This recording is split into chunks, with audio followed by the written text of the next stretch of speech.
máy bay Vietnam Airlines hạ cánh khẩn cấp tại Istanbul để cứu hành khách. Chuyến bay VN30 của Vietnam Airlines khởi hành từ Frankfurt, Đức đi thành phố Hồ Chí Minh lúc 14 giờ 05 ngày 17 tháng 9 đã phải điều chỉnh hành trình chuyển hướng hạ cánh xuống sân bay quốc tế Istanbul, Thổ Nhĩ Kỳ để hỗ trợ cấp cứu hành khách có dấu hiệu bất thường về sức khỏe. Khoảng 1 giờ sau khi cất cánh, nam hành khách 57 tuổi, quốc tịch Việt Nam có biểu hiện sức khỏe không ổn định. Tổ bay ngay lập tức phát thông báo yêu cầu cần hỗ trợ y tế khẩn cấp. 3 bác sĩ có mặt trên chuyến bay đã tình nguyện hỗ trợ sơ cứu. Tuy nhiên, tình trạng của hành khách không có dấu hiệu cải thiện.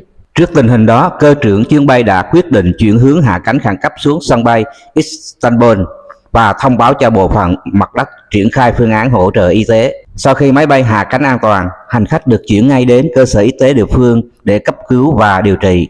Phi hành đoàn đã nhanh chóng phối hợp cùng với nhà chức trách và đối tác phục vụ mặt đất tại sân bay hoàn tất các thủ tục cần thiết tại Thổ Nhĩ Kỳ, tiếp thêm nhiên liệu để chuyến bay VN30 tiếp tục hành trình đến thành phố Hồ Chí Minh vào lúc 17 giờ 32 phút giờ địa phương cùng ngày.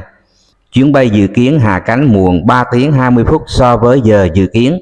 Việc điều chỉnh hành trình làm phát sinh chi phí liên quan đến nhiên liệu, phục vụ mặt đất và lịch bay.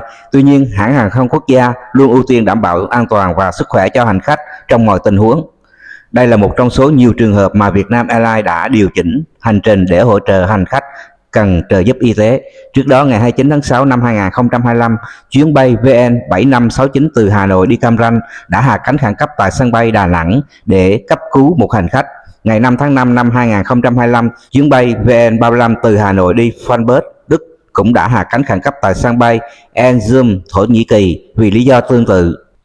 Vietnam Airlines lưu ý hành khách nên chủ động theo dõi và tự đánh giá tình trạng sức khỏe của bản thân trước mỗi hành trình. Trong trường hợp nhận thấy có dấu hiệu bất thường, hành khách nên tham vấn bác sĩ kịp thời và cân nhắc việc thực hiện chuyến bay nhằm đảm bảo an toàn sức khỏe.